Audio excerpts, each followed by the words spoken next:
Thank you, Ken. You remembered my name, by God.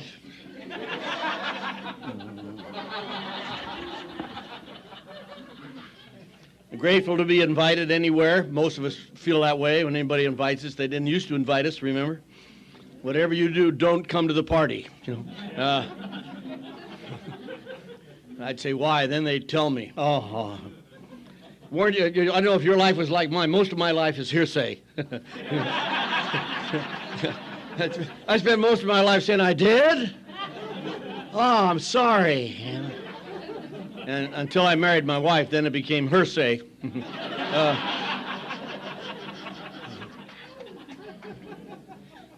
I was born into an alcoholic family. Oh, no, yeah, really. Probably nobody else here is like that. My mother died of alcoholism when she was 43 years old. She was on Skid Row in Los Angeles, and in a drunken stupor, she fell down a flight of stairs and broke her neck. And on her death certificate, it says accidental fall. See, they don't even know the ways we die, do they? They have no idea of all the ways we die. And my father made it to like 61 before it killed him. And my aunts and my uncles all died of alcoholism. My grandparents all died of alcoholism. My sister died of alcoholism. I'm the only one left. And I went to the A&A. And that's why I'm alive. It's if anybody who can read in the last 15 or 20 years knows that alcoholism, there's genetics involved with alcoholism, like many other diseases. The scientists say it's a predestination. It's supposed to be a recessive gene, but in my family it's a dominant gene. It's a little blue gene down at the end of the chromosome going, hey, hey. Only has one thing to say, one more. And I remember, being raised in that zoo, in that alcoholic zoo. Probably a lot of you identify here, with the bodies flying and crashing. Just get under the goddamn bed and hope they don't see you, And I remember lying under that bed and saying, I'll never be like them. And I wasn't, until I drank. And I, if you're new and you think you don't need these steps, you don't need this program, I'll tell you. I went 15 years one time without any steps or anything, and it was horrible. But then when I turned 16, this other little weedy and I were going to this high school dance in Bakersfield, California, and we had a half a pint of 10 high. Why we got it, I haven't the foggiest idea. Where we got it, I don't remember. We had this big quart of Party Pack. Is anybody old enough to remember Party Pack? And I gagged down my half of the half pint. And I mean literally, I gagged. Remember that when you first start drinking, you swallow it 8 times?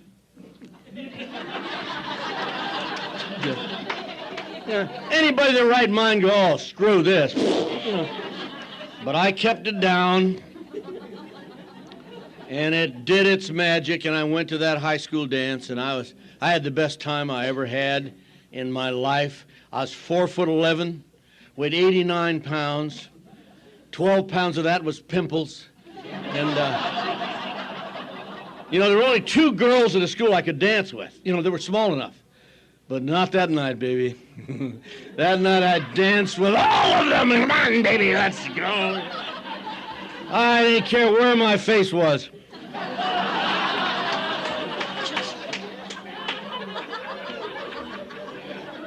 And I did a lot of that bumping that night, too, that, hey, watch where you're going. Remember that? I was always a real macho drinker. Hey, watch out, I bruised several guys' knees that night, and couldn't wait to do it again. Couldn't wait to do it again. 3 weeks later, I got a chance to drink again. Was going to go to some beach party up by the Kern River up there above Bakersfield, and some guy got me a bottle of port wine, a fifth of port wine, and I drank it all. I figured if that half a pint to do it, a fifth of port wine would do it even better. And it did. And I had the first of those blackouts, I hated blackouts, didn't you? I never had a good blackout. I never woke up in the morning and felt I'd helped the Little Sisters of the Poor that night or something, I mean, there was always blood, mine. And that night they tell me, I did. Oh, really? They told me that I had tried to whip every guy at this beach party, and they'd all just kick hell out of me. And I tried a couple of the smaller girls, and they whipped me too. And later that night, I tried a deputy sheriff.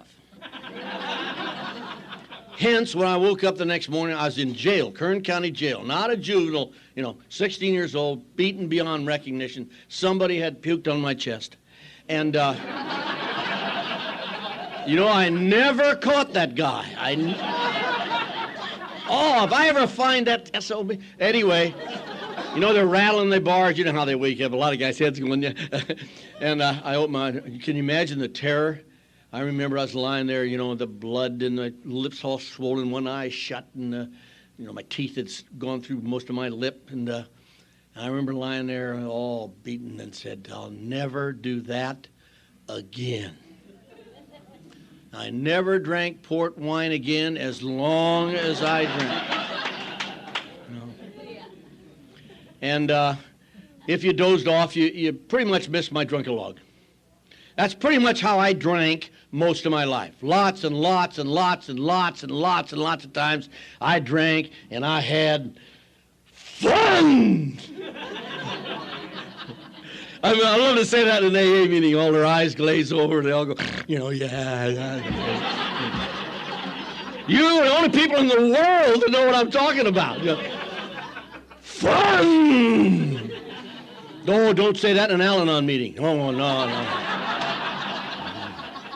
That pisses them off. They don't like fun. They have fun. But you guys know what I mean, Fun. Getting beaten to a pulp and go to jail. Fun. Find your car at the bottom of a ravine in the morning. Remember that? With you in it. Fun! I almost died of it. One more good time, you'd had a different speaker tonight. Because I could not resist it, And that's the way I drank. I had all the fun. Then I'd have those damn blackouts and be all beaten up and go to jail and wreck cars. All that nonsense you know about. But somewhere along the line, I got a college education and became a school teacher. Guy commits felonies in blackouts, becomes a school teacher. Just a hobby. So then, by the way, I met my wife, my present wife. We've been married 52 years, but I still call her my present wife. Keep her on her toes. I met her in college, San Jose State College. She was down on Skid Row looking for an alcoholic to abuse her. And you're looking to be abused, you got your boy here, I'll guarantee you. And we entered this 20-year suicide pact together, and we had that horrible dual disease. I don't know if any of you had it, but a terrible dual disease. Alcoholism and Catholicism. And consequently, we had a kid every 9 months and 20 minutes. It's what it seemed like to me. Every time I came out of a blackout. What the hell is that? And they're all right when they're little, like kittens. But they grow. We had 5 of them. And the older they got, the goofier they got. And God knows the goofier she got. And I was the head nut. We moved to Oceanside in 1961, and I taught all my career there in Oceanside. I was it's not a ridiculous thing to say, a successful school teacher. Kind of an oxymoron. I was a very good teacher, and I loved teaching. And, I got so paranoid about those blackouts. I got so terrified about having a blackout that I relatively quit having them. Well, if you can't get real drunk once in a while, what I did is I got drunk every day a little bit.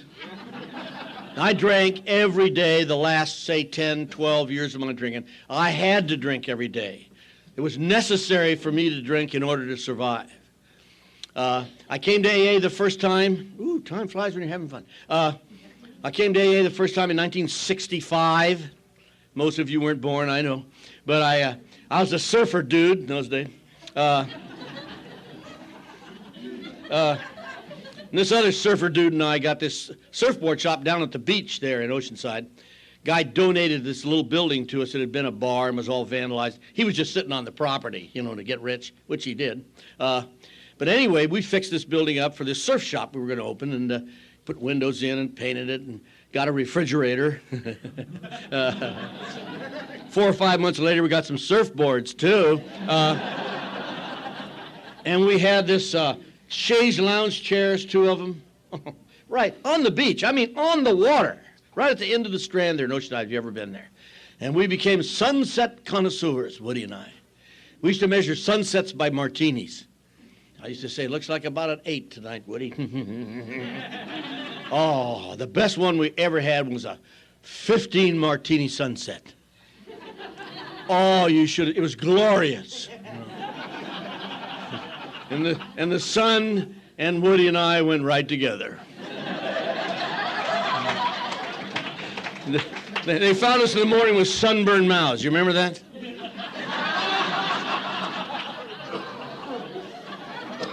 You remember that, huh? I think that ought to be on the 20 questions. Yeah? You ever had a sunburned mouth? No, get the hell out of here. You're not ready yet. I talked to this guy down in Texas, old Bill B down in Texas, said on 20 questions he wants to put, have you ever been run over by your own car while you were driving it?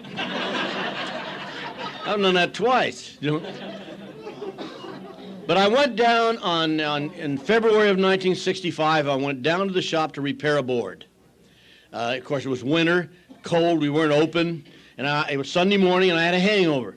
Oh, really? Yes, honest. And I was so thirsty, and I went to the refrigerator to see if there's Coke or something in there. And Woody had been there the night before, and he'd left about this much vodka in a half-pint bottle. Just, my old man would have called it a lick and a smell, just a taste. And there's some orange juice in there, and I thought, oh, that'll put the fire out. So I just mixed up that little drink, probably half a shot of vodka, and I drank it. And I'm saying this, you new guys, welcome. God, I hope you find here what I found here. I hope you stay here long enough till it happens to you. I'm glad you're here. That's the reason we came.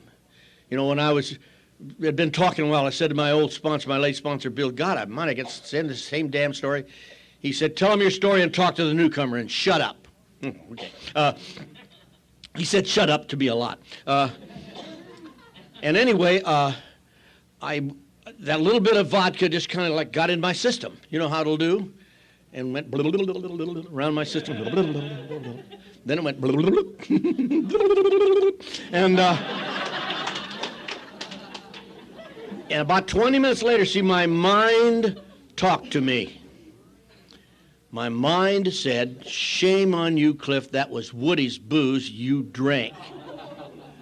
Why don't you go up to the liquor store and get Woody a pint? That's the kind of guy I am, I'm telling you. That afternoon, I got Woody a 5th. And I ended up just falling down, stupid drunk, resin all over me. The board was screwed forever. The shop was a mess. Crawled home on my hands and knees. 11 blocks on my hands and knees. And the next morning, got up sick and puking and said to my wife, I got to do something about my drinking. I'm getting drunk when I don't even mean to. And she'd cut this little thing out of the paper about the Alcoholics Anonymous. She had one of those pre-Al-Anon ticks in her eye, and it said, if you want to drink, that's your business. If you want to quit, call Alcoholics Anonymous. Only ad we've ever had. And I love it. I think it's perfect, don't you? It's perfect. We're not a treatment center. We're not a goodwill society. We're not even very nice people. But if you want to quit drinking, there's people in this room that'll go to the ends of the earth for you if you want to quit. If you'd rather drink, have at it, pal. I could care less. But if you want to quit, we're here. And so I went to the A&A, And after a couple of meetings, I realized I'd made a grievous error in judgment. I mean, I'm highly educated, you know. I have degrees, you know. And these people seem to have the collective IQ of an orange.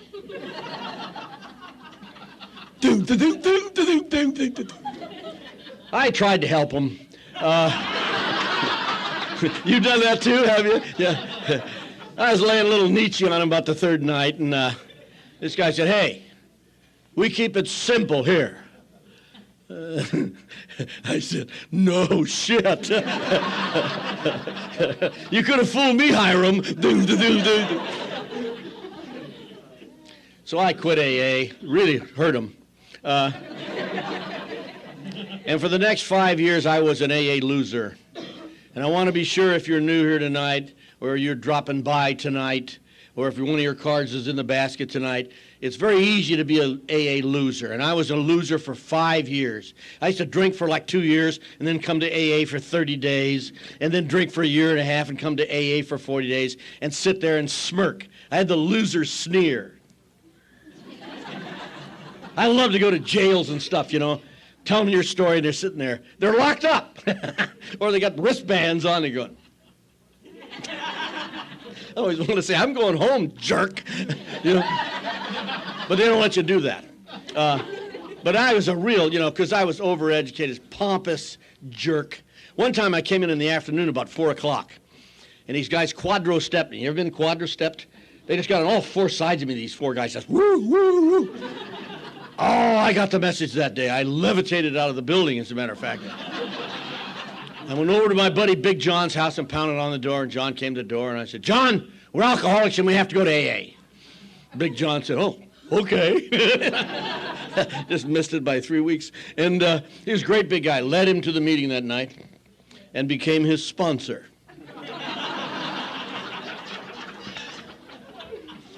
And the next day, we both got drunk. And that's how I treated AA. Boy, I was a loser's loser. If they ever have a Losers Hall of Fame, I'll have a plaque right by the door. And I almost died of alcoholism, probably, like many of you in this room almost died of alcoholism, because I was a functioning alcoholic.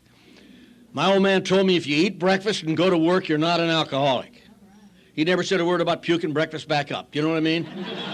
So I got up every day, and I'm a functioning alcoholic. I do the job, and I do it better than you. I do it better than anybody. I'm a goer and a doer and an achiever. I'm a functioning alcoholic. My buddy at home says a functioning alcoholic is one whose wife works. Don't tell that one in an Al-Anon meeting either. Makes him go. You married guys, you remember that? Don't you think you had a few too many? Just say you had a few too few, that's your problem, Lane. And mine was a counter. Oh, she'd drive me crazy with accounting. That's your fifth one today. Just shut up and eat your breakfast, will you? Leave me alone.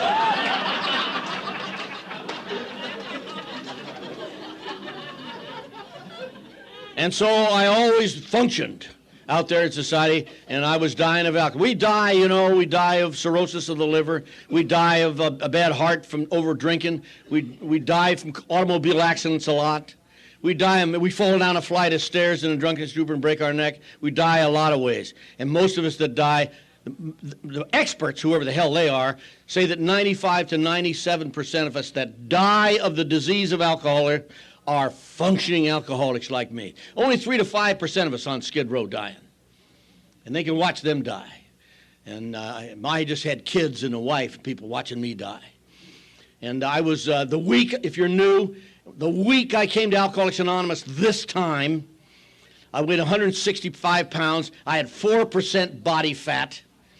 I used to surf for like 3 hours and then get out and run 5 miles. I could bench press 285. Took me 25 minutes to pass a mirror.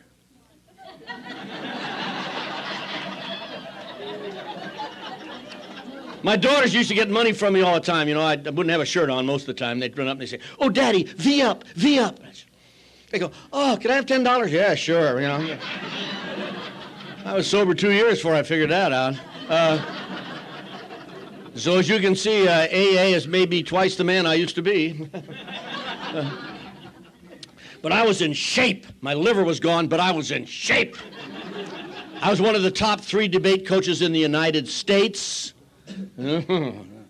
That's like being one of the top 3 prostitutes in Elko, Nevada. You know. Apologies to any prostitutes here, or former prostitutes. I became one of the top speech coaches by accident. The principal wanted me to take these kids down to a debate tournament. I didn't know a damn thing about it. So I took these kids down to this debate tournament, and we got down there. It was a big deal. There were 50 schools and 500 contestants, and we got slaughtered. And I don't care for losing. And I went in the coach's room, and they all snubbed me because I was the newcomer, except for this gray-haired creep with a $1,000 suit on finally in the afternoon. He said, "Where are you from?" He was the first one that had spoken to me. I said, "Oh, I'm from Oceanside." And he looked at me and said, "Oh, where's that?" 40 miles up the road. Where's that? I don't know what kind of drunk you are, but he gave me a resentment. I mean, a resentment. And I went back to Oceanside High, and I built a speech team. Took me 4 or 5 years, but I built a juggernaut speech team is what I did. And I did it with sheer hatred. I mean, I'm in their face from 7 in the morning till 9:30 down. I'm in people's faces screaming and yelling and cursing, "Coaching!" The guy next door said, "I'd love to watch them leaving your room wiping the spit off their glasses." You know? This reporter said to my captain, "What's the secret of your coach's success?" The kid said, "Terror." And then I'd go home at night and get drunk, and I'm a violent drunk, and I'm a critical, sarcastic, mean drunk. And I got drunk the last 6 or 7 years every night at home. And I turned our house into an insane asylum. Everybody in that house was crazy. We're talking the late 60s now. 3 of my kids are in high school in the late 60s. My oldest son is working his way through high school as a hashish salesman. Oh, you should have seen. He had hair down to his butt, you know. Head went like this all the time. Called his mother, "Man. Hey, man, what's for dinner?" Oh, he was a pip, that guy. He took a lot of LSD. He loved LSD. And he used to scare the hell out of me. And I'd be in the middle of a sentence, he'd say, "What was that?" Of course, the shape I was in, I'd try to know what. What was it? Where? What? You know? And we're all crazy, and everybody hates everybody, and it's a nut house, but I built that speech team. After a couple of years, we won one of those speech tournaments. But I didn't say anything to the gray-haired guy. It wasn't time yet. We know when it's time, don't we? I think revenge is better than Christmas. The next year, we won all the tournaments, all 14 of them. First place in all of them. The next year, there was a tournament. There were 25 schools competing in the tournament. My teams scored more sweepstakes points than the other 24 schools combined. Then I went up to the gray-haired guy. Remember him? Put my nose right against his, and I said, "Do you know where Oceanside is now?"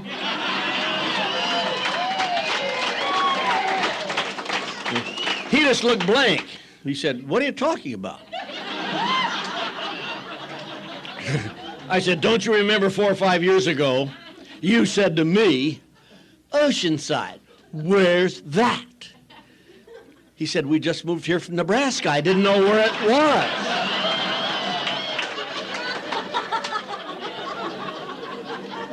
The story of my goddamn life. 4 years, this guy's in bed every night. I'm up at Oceanside. "I'll get you!" He didn't know it.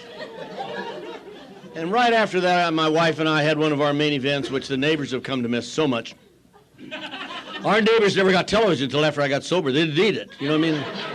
They all had those Venetian blind marks on their forehead, you know, from watching that. And I threatened to move out, and everybody said, yeah, go for it, Dad. You know? So I moved down to the beach with my surfboard where I wanted to live anyway. And I had said for years, if I get rid of that witch and those long-haired dope fiend children, I'll be okay, you know? And I'd gotten rid of them, and it wasn't okay. I was drunk all the time. I was missing work, which I had never done. And one afternoon, I hadn't had a drink yet, and I went by the house to harangue my wife about money, and the hashy salesman was kind of bobbing in the background there and humming a tune from the planet Pluto. And I did something so stupid, I can't believe I did it. I turned to him and I said, Dave, what's it like not to have your old man around the house? And old Dave looked me right in the eye, and he said, it's beautiful. And I didn't know it for several hours, but that was my bottom. That's as far as I'm going. I lost the respect of a 16-year-old kid. And when I sat on that screen porch of that dump in the beach where I was living that evening and watched, which is still today the most beautiful sunset that I ever saw, I realized that I had given up my own self-respect a long time ago. Clint used to talk about nickel and diming himself to death. When I first heard him, when I was new, I heard him talking about, that's what I did all my life. I surrendered everything that I ever liked about myself for the privilege of drinking booze. And I got up from that couch where I was sitting, I went in the bedroom, and I dug out the big book of Alcoholics Anonymous and that wonderful literature person of yours who did such a fantastic job. Boy, there ought to be more literature people like that in AA who make it clear about the book, and the whole thing was great. And she was telling me about that book. And listen, I'll tell you, steal the goddamn book if you want to. You'll read it, you'll get honest. But I read that book for 3 days and 3 nights. I read it all, if you knew. I read all the stories. I read the appendix in the end. And in the second edition of the big book, there was a story called The Professor and the Paradox. It's not in the book anymore. But he was another egotistical school teacher. And he saved my life. He rang my bell. And on the third time through the book, on the 13th of January 1970, which is my sobriety date. If he wasn't driving home, I'd give him a lot more than that. On the 13th of January 1970, 3 o'clock in the morning, I was on page 63 again.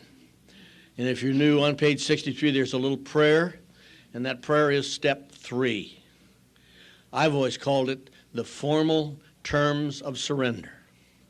And I knelt down, God, here's that pattern, Don, on this linoleum floor that had exactly the same pattern as this one here.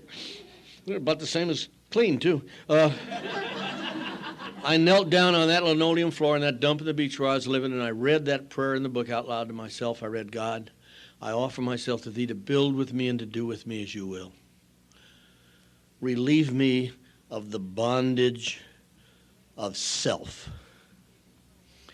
And before I was 4 years old, I had built a prison.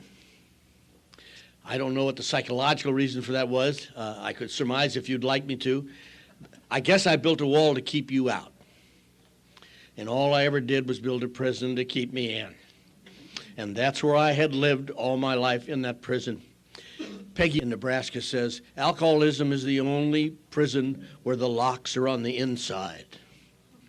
And we have 12 keys to let us out. 12 keys. And my sponsor told me, since you're a brilliant intellectual, we numbered them for you. 1, 2. And I read that prayer out loud to myself, and I had a spiritual experience. You don't have to have this kind. I've only met 7 or 8 others. It was nothing like Bill Wilson had, no big deal. I just knew I was going to be all right. 2 years ago in the Grapevine, this little girl who's 22 years old, and she's 7 years sober. And she wrote an article in the Grapevine. And she was in this treatment center, and she knelt down and read the prayer out loud herself as I had. And I'd been looking for like 31 years to tell people what happened to me. And this 22-year-old girl, who I got to meet when I was in Cincinnati and hug and kiss, she said, I was enveloped by a great laughing love. Whoa. There it is. That's what happened to me. And about 3 nights later, I was in a meeting of AA, and some guy was talking, and I went, ha! What was that? You know. It was like stitches tearing in my stomach, you know. For maybe 7 or 8 or 10 years, the only way I could laugh was like, no, that's if you fell down and got hurt. And I went, ha! Oh, I loved it. I've been laughing ever since. I love the laughter of Alcoholics Anonymous. I can't live without it. I like meetings like this where people are laughing, where people shake your hand when you come in the door. About 8 people come up and greet us tonight. Well, they greeted me. They ignored him. I don't blame them. Isn't he a peppy talker?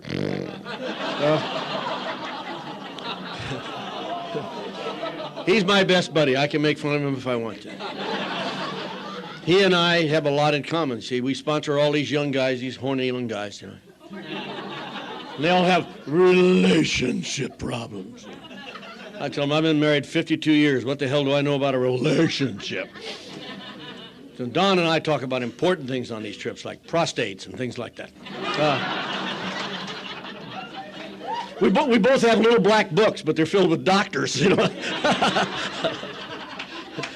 But anyway, I'm on my knees there, and I surrender, and I knew what I had to do. I had to go to this little guy named Bill Blake's house. He's dead now, 12 years. He was my sponsor for 20 years. And I went to his house. He'd always try to help me when I'd come to AA. Do you have any of those fanatics around here, you slippers losers? You know, they come and say, you want to go here?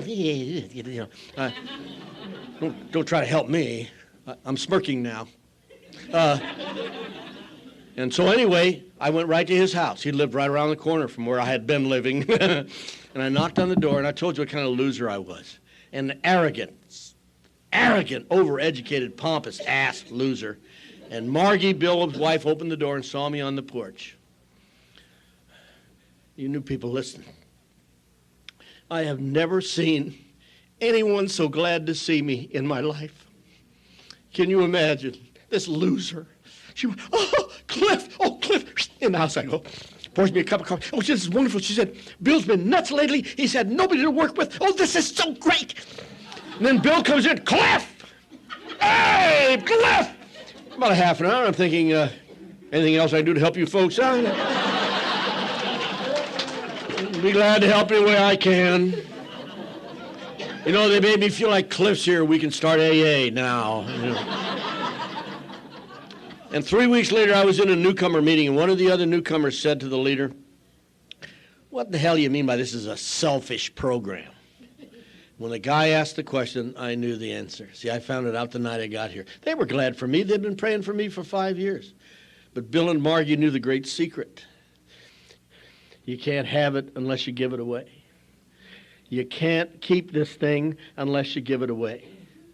My little sponsor had a theory that everybody who comes to AA has alcoholism, will take care of that. And that everybody who comes to AA has their own particular kind of, you know.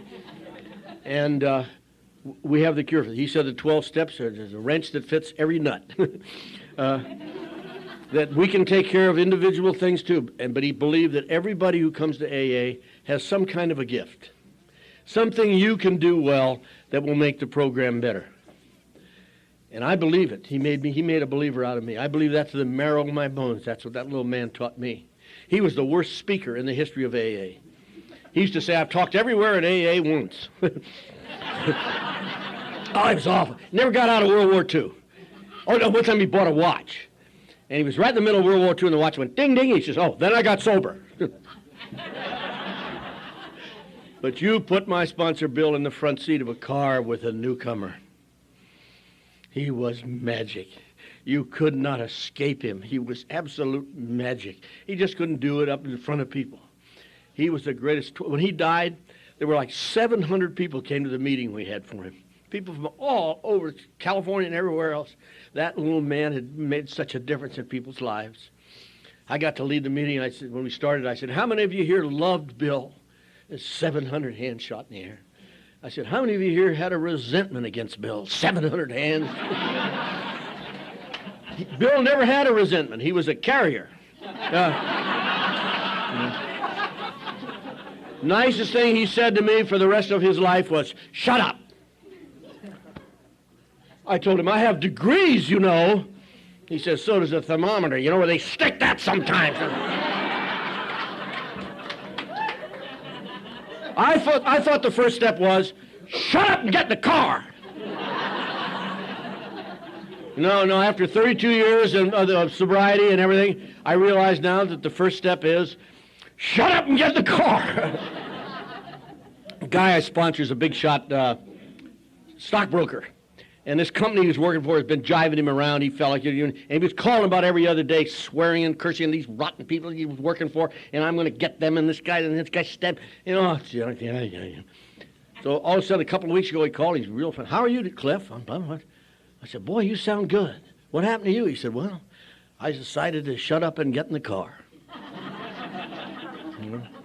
It just takes care of everything if you just shut up and get in the car. And he took me to a meeting everywhere. We went to L.A. twice a week. We went to San Diego twice. We went to Laguna once. Just shut up. I thought everybody went to a meeting every night for 2 years. That's what happened to me. He took me to a meeting every night for 2 years. And he was so cruel to me, you cannot believe it. He was so cruel. When he was dying, in the hospital, he had emphysema for you smokers. Terrible way to die. He's lying there, and I had to go to Alaska to talk. So I leaned over the bed. I said, Bill, I have to go to Alaska. I'm going to be gone for 4 days. He says, yeah. He said, they called. I told them to send you as far away as possible. Right to the end. But all these other guys came after him. He was cool to everybody. I remember there were 4 of us, we were all 15, 20 years sober, walking at the Southern California Convention. We're all walking down the hallway, and Bill's voice says, hey, dummy! And all 4 of us turned around. When I was new, you're probably like this. When I was new, I've always known what was wrong with me. I've always known. I knew it when I was 4, and I've known it all my life. My problem has always been I was not loved enough. And thank you, honey. You sound like you're volunteering. Oh, she's leaving.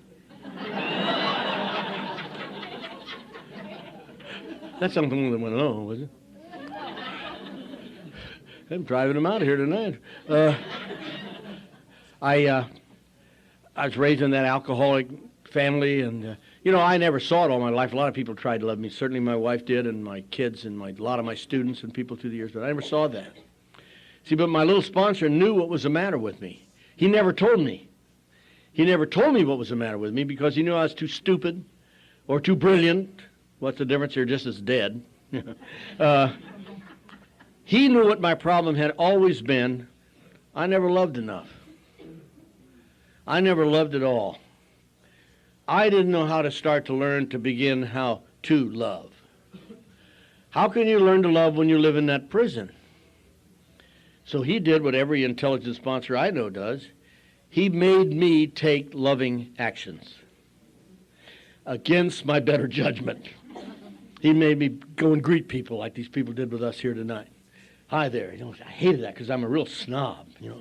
Hi, what's your name? Like I really get. We used to have wall talkers when I got sober. The guys that drank too long. You remember the guys who sit in the back and go, hey, as soon as the meeting was there, go talk to the wall talker. Oh, geez, I hated it. I'd go back there and say, how are you tonight? Well, good. And there was this guy, Al, who was a worse loser than me. He was a 10-year loser. I was only a 5-year loser, and he didn't have a driver's license, so whatever was wrong in my life, I had to go get Al and take him somewhere. And I hated Al. He's a big blowhard jerk. And so I would do all this loving action after loving action after loving action. Funny thing was, one night when I'm at the door and you were coming in, I remembered your name. And when I asked you how you were, I wanted to know. And I used to sometimes sit and look at the wall talker and think, that guy's saving a lot of lives here. I see what's happened to him. That could happen to me if I go back out there again. That guy was a hell of an example for me. And, and I got mopping floors and all this stuff, and I just started becoming a part of it. Al drank. He had almost a year again, and he had been such a loser. And he's like 11 days away from a year, and he drank again. Guess who he called? He called me, and I went to help him.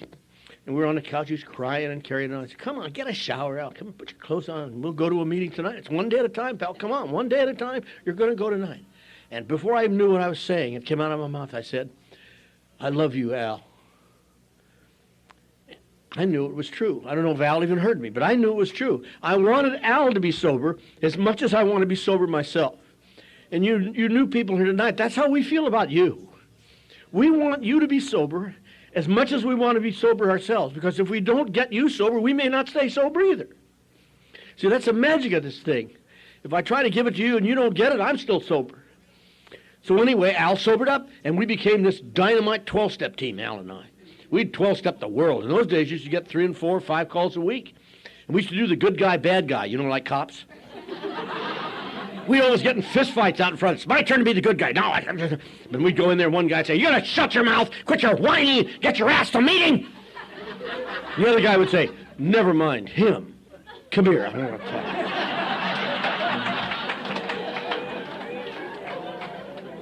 We 12-stepped the world. And I grew to love newcomers. First people I ever remember loving for fun and for free. I loved newcomers. And then one night Clancy was talking and he said, treat your kids like newcomers. All those dope fiends. And I went home and knelt down and I turned my kids over to God. My God, my higher power. And my higher power's done a remarkable job with my children. My youngest son, Chris, has 14 years of sobriety and just a magnificent guy. Our middle daughter, Jan, had 12 years and got a bad back, and they were giving her pills, and so she drank. Now she has 2 years again, and she's just doing fantastic. Cured her back with yoga, by the way. And she belongs to my home group, and we go to the meeting every Thursday night together. And our eldest daughter kind of went wrong. She's been in Al-Anon about 17 years.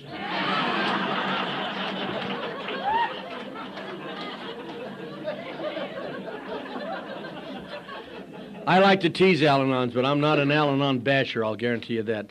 My wife is one of the greatest examples of the power in the steps I've ever seen, and my daughter Kitty's the same way. They took those same 12 steps we take, and they put them in their lives, and that's the program if you're new tonight. That's the program. The program is 1 through 12. If you haven't done the steps, you're not on the program. That is the program. A lot of people like to talk about them and meditate on them and put them in their navel, but I think you ought to work them. Well, my time's up. But I want to tell you then, our youngest daughter was only 7 when we got here, so she just grew up straight in a crooked family. She's just fine, has always been fine. Comes to everybody's cakes. Good night. I know. The hashish salesman is the vice president of an international corporation. He was an agriculture major. I don't ask him what he grows. None of my goddamn business. He did his Peace Corps in Colombia. But a year ago, March, I was invited to go up and speak at a little roundup up in Hood River, Oregon, where I gave my eldest son his 1-year cake. And he called me a couple of weeks ago. He was on his way to a GSR meeting. I cried for 2 hours. People used to ask me when I was in service, I've been delegate in the whole thing. They said, why do you spend all your time in service? I say, because I want my program to be here for my kids if they need it. I want it to be the program that little electrician gave to me. I want it to be those steps in his spiritual way of life. I don't want people watering it down and psychologizing it and mixing it in with a lot of other crap. I want it to be AA. And by God, all that service I did paid off because it was here for my kids, and now my son's at GSR. If you're new tonight, you don't have to believe all this good stuff's going to happen to you. You don't have to believe that at all. I couldn't believe it. I believed it happened to Bill. But you do have to believe something. You do have to believe it happened to me. That a sick, crazy, angry goof lives every day of his life happy, joyous, and free, just like that book promised me. That's how I live, and I hope you do too.